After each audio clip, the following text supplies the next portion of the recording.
क्या आप जानते हैं मौलिक अधिकार क्या होता है? ये मौलिक अधिकार हमें संविधान में किस लिए दिए गए हैं और इनका महत्व क्या है? सामान्य अधिकार और मौलिक अधिकार में अंतर क्या है? ये सब हम इस क्लास में जानेंगे। यानी इस वीडियो में हम जानने वाले हैं मौलिक अधिकार या सामान्य अधिकार और भारतीय संविधान में जो अधिकार दिए गए हैं वे क्या हैं। तो आइए चर्चा करते हैं। हम बात करने जा रहे हैं 11th क्लास की पॉलिटिकल साइंस की बुक, जिसका चैप्टर 2 भारतीय संविधान में अधिकार है। तो बने रहिए और चर्चा करते हैं। सबसे पहले हम परिभाषा जान लेते हैं। मौलिक अधिकार वे अधिकार होते हैं जो किसी व्यक्ति को या किसी नागरिक को मूल रूप से यानी जन्म लेते ही मिल जाते हैं।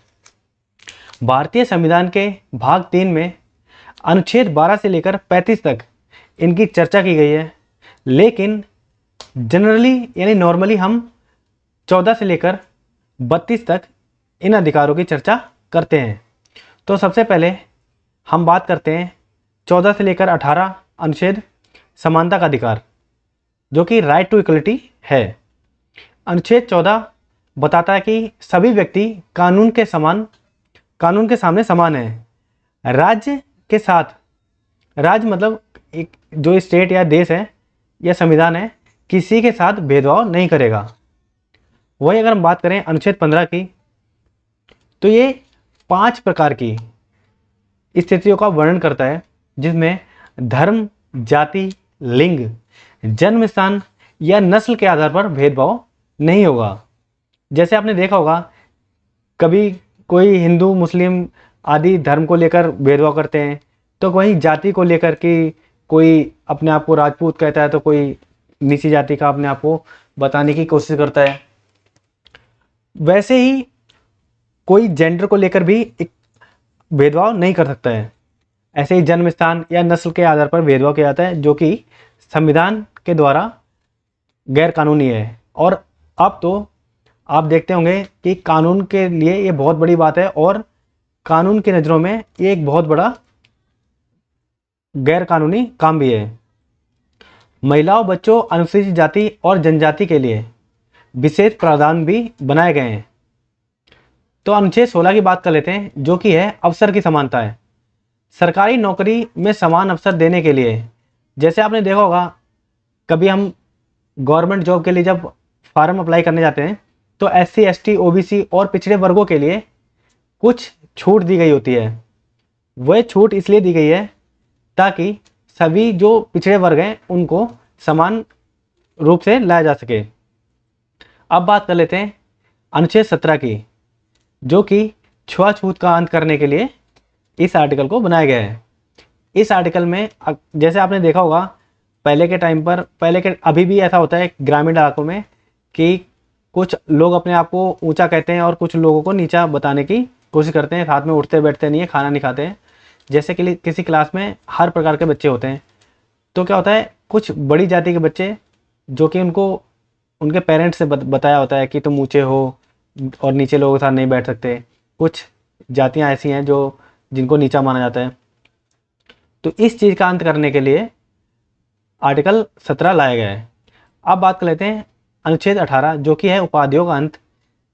इस आर्टिकल में बताया गया है कि कोई व्यक्ति अपने आप को राजा महाराजा जैसी उपाधि से नहीं नवाज सकता है। जैसे कि कोई कहता है कि मैं इस राजा के खानदान से बिलोंग करता हूँ, ये सब संविधान के आगे समान रूप से समझे जाएंगे। अब बात कर लेते हैं स्वतंत्रता का अधिकार यानी राइट टू फ्रीडम का, जो कि है 19 से लेकर 22 तक। आर्टिकल 19 में 6-7 तरीके के हमें आर्टिकल बताया गया है, मतलब 6 तरीके के तो कुल मिलाकर है ही है। जैसे बोलने की स्वतंत्रता, शांतिपूर्ण और बिना हथियारों के सभा करने की स्वतंत्रता, संघ या संगठन बनाने की स्वतंत्रता यानी अधिकार जो कि है, भारत में कहीं पर भी आने जाने का अधिकार, किसी भी क्षेत्र में बसने का और रहने का अधिकार, किसी भी काम को करने का अधिकार जो कि पेशेवर काम हो, हम कहीं पर भी जाकर कोई भी काम चुन सकते हैं। इस पर किसी का दबाव नहीं होगा कि हमें कोई स्पेसिफिक वही काम करना है, हम अपनी मर्जी से कोई भी काम कर सकते हैं। परंतु ये पूर्ण स्वतंत्रता नहीं है। अगर देश में इमरजेंसी लगी हो या गवर्नमेंट का कोई ऑर्डर हो तो उसके तहत इस अधिकार को कुछ टाइम के लिए स्थगित किया जा सकता है। जैसे कहीं हम आ जा नहीं सकते, अगर जैसे कि जम्मू कश्मीर आदि में आपने देखा होगा आए दिन कोई ना कोई घटना घटती रहती है, तो उस क्षेत्र में आने जाने पर पाबंदी लगाई जा सकती है। अब बात कर लेते हैं आर्टिकल 20 की, यानी अनुच्छेद 20 क्या कहता है। किसी को ऐसे अपराध के लिए दंडित नहीं किया जाएगा जो कि कानून में ना हो, यानी कोई ऐसा किसी व्यक्ति ने कोई काम ऐसा किया है जो कि उस समय कानून में ना हो और कानून में बनने के बाद उसको वो सज़ा नहीं दी जाएगी। एक अपराध के लिए 2 बार सज़ा नहीं दी जाएगी। जैसे किसी ने चोरी की है और चोरी के लिए जो सज़ा दे रखी है, एक बार उसने सज़ा भोग ली है, उसको दोबारा वो सज़ा नहीं दी जाएगी जब तक वो दोबारा कोई काम गलत ना करे। अब बात कर लेते हैं आर्टिकल 21 की, जो कि भारतीय संविधान में एक बहुत महत्वपूर्ण आर्टिकल माना जाता है, क्योंकि ये जीवन और व्यक्तिगत स्वतंत्रता का अधिकार है। बिना उचित प्रक्रिया के किसी का जीवन या स्वतंत्रता छीनी नहीं जा सकती। इसको राइट टू लाइफ भी कहते हैं। इसमें जैसे सांस लेने की स्वतंत्रता, स्वच्छ पानी पीने की स्वतंत्रता या अपनी मर्जी से जीवन जीने की स्वतंत्रता कहा जाता है। इसी में एक और आर्टिकल जोड़ा गया जिसको अनुच्छेद 21A कहते हैं, जो कि 6 से 14 वर्ष तक के निःशुल्क शिक्षा का अधिकार के लिए इस अनुच्छेद को बनाया गया है। इसका मतलब ये है 14 वर्ष तक के बच्चों के लिए शिक्षा का अधिकार। इससे पहले शिक्षा का अधिकार एक मौलिक अधिकार नहीं था, परंतु अब ये एक मौलिक अधिकार है। मतलब 6 से 14 साल तक के बच्चे मूल रूप से शिक्षा प्राप्त कर सकते हैं। सुप्रीम कोर्ट ने इसे विस्तार दिया है। स्वच्छ पर्यावरण, गोपनीयता, गरिमा के साथ जीवन जीना इसमें आता है आर्टिकल 21 में। अब बात करते हैं अनुच्छेद 22 की, गिरफ्तारी और नजरबंदी के खिलाफ अधिकार। बिना कारण बताए गिरफ्तार नहीं किया जा सकता। मतलब अगर आपको कोई गिरफ्तार करना, पुलिस वाले गिरफ्तार करने आए, तो आप पूछ सकते हो कि किस लिए आप गिरफ्तार कर रहे हो, और अगर आपको गिरफ्तार किया गया है तो 24 घंटे के अंदर मजिस्ट्रेट के सामने पेश करना होगा, और आप चाहें तो अपने वकील से भी मिलने का अधिकार मांग सकते हैं। मतलब आप चाहें तो अपने वकील से मिल सकते हैं या कॉल करके बुला सकते हैं, तो इसके लिए पुलिस आपको रोक नहीं सकती है। लेकिन निवारक नज़रबंदी यानी प्रिवेंटिव डिटेंशन जब किया जाता है, मतलब आपको नज़रबंद किया जाता है, तब अधिकतम 3 महीने तक बिना कारण बताए नज़रबंद किया जा सकता है, और संसद द्वारा इसे और आगे तक एक्सटेंड किया जा सकता है इस अवधि को। अब बात करते हैं शोषण के विरुद्ध अधिकार, राइट अगेंस्ट द एक्सप्लॉयटेशन, अनुच्छेद 23 से लेकर 24। अनुच्छेद 23 में बताया गया है मानव तस्करी, बंधुआ मजदूरी या जबरन काम पर रोक। आपने देखा होगा या कहीं पर पढ़ा होगा, या नॉर्मली हम कई मूवियों में देखते हैं, किसी गांव से कुछ लोग उठाते हैं और उनसे बंधुआ मजदूरी करवाते हैं। इसके एवज में, यानी इसके बदले में उन्हें मात्र खाना दिया जाता है, और मानव तस्करी जैसे चीज़ों पर रोक लगाई गई है। ये आर्टिकल 23 बताता है। वहीं आर्टिकल 24 बताता है कि 14 साल से कम उम्र के बच्चों को फैक्ट्री, कारखानों या खदानों आदि में काम नहीं करवा सकते हैं। अब बात करते हैं धर्म की स्वतंत्रता, right to freedom of religion. ये अनुच्छेद 25 से 35 तक है। 25 में बताया गया है धर्म मानने की स्वतंत्रता, आचरण करने की स्वतंत्रता, प्रचार करने की स्वतंत्रता। मतलब कोई व्यक्ति किसी भी धर्म को अपना सकता है और उसका प्रचार कर सकता है। वहीं आर्टिकल 26 कहता है धार्मिक संस्थाएं बना सकता है, उसका मैनेजमेंट भी खुद कर सकता है। अनुच्छेद 27 किसी को भी टैक्स देने के लिए मजबूर नहीं किया जाएगा, और धार्मिक गतिविधियों पर कोई रोक नहीं लगा सकता या सरकार रोक नहीं लगा सकती। अनुच्छेद 28 में बताया गया है सरकारी विद्यालयों में धार्मिक शिक्षा नहीं दी जाएगी, ये हमारा संविधान कहता है। लेकिन निजी संस्थानों में ऐसा किया जा सकता है। जैसे आप देखते होंगे कुछ मदरसे होते हैं जिनमें वे निजी शिक्षा देते हैं, इससे सरकार से इसका कोई लेना देना नहीं होता है। अब बात करते हैं सांस्कृतिक और शैक्षणिक अधिकार। ये 29 से 30 तक बताया गया है, जिसमें किसी भी समुदाय को अपनी भाषा, लिपि, संस्कृति और अपनी किसी भी समुदाय को अपनी भाषा, लिपि और संस्कृति को संरक्षित रखने का अधिकार है। मतलब आपने देखा होगा जब कोई कबीले टाइप होते हैं या बहुत सारे ट्राइब्स होते हैं, उनकी एक अपनी अलग भाषा होती है, उनकी लिपि होती है, इस चीज़ को भी संरक्षित रखने का अधिकार है। अनुच्छेद 23 में बताया गया है जो माइनॉरिटी होते हैं, अल्पसंख्यक होते हैं, उनको शैक्षणिक संस्थान स्थापित करने की और संचालन करने की स्वतंत्रता है, यानी अधिकार है उन्हें। संवैधानिक उपचार का अधिकार, ये नॉर्मली लास्ट अधिकार माना जाता है मौलिक अधिकार का।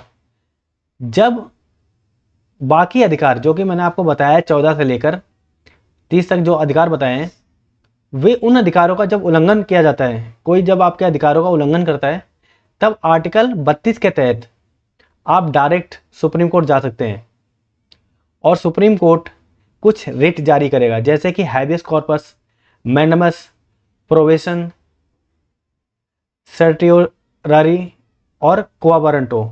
अगर आप इन रिट के बारे में जानना चाहते हैं तो मैं स्पेशल अलग से एक वीडियो बना दूंगा। तो मैं आपको टॉपिक पे लेकर आता हूँ। अनुच्छेद 32 के तहत आप डायरेक्ट सुप्रीम कोर्ट जा सकते हैं अपने मौलिक अधिकारों के संरक्षण के लिए। वहीं अगर आप हाई कोर्ट जाते हैं तो आप आर्टिकल 226 के तहत हाई कोर्ट में भी जा सकते हैं। मौलिक अधिकारों की कुछ विशेषताएं हैं। ये सभी अधिकार न्यायालय द्वारा लागू होते हैं, यानी जस्टिसेबल हैं।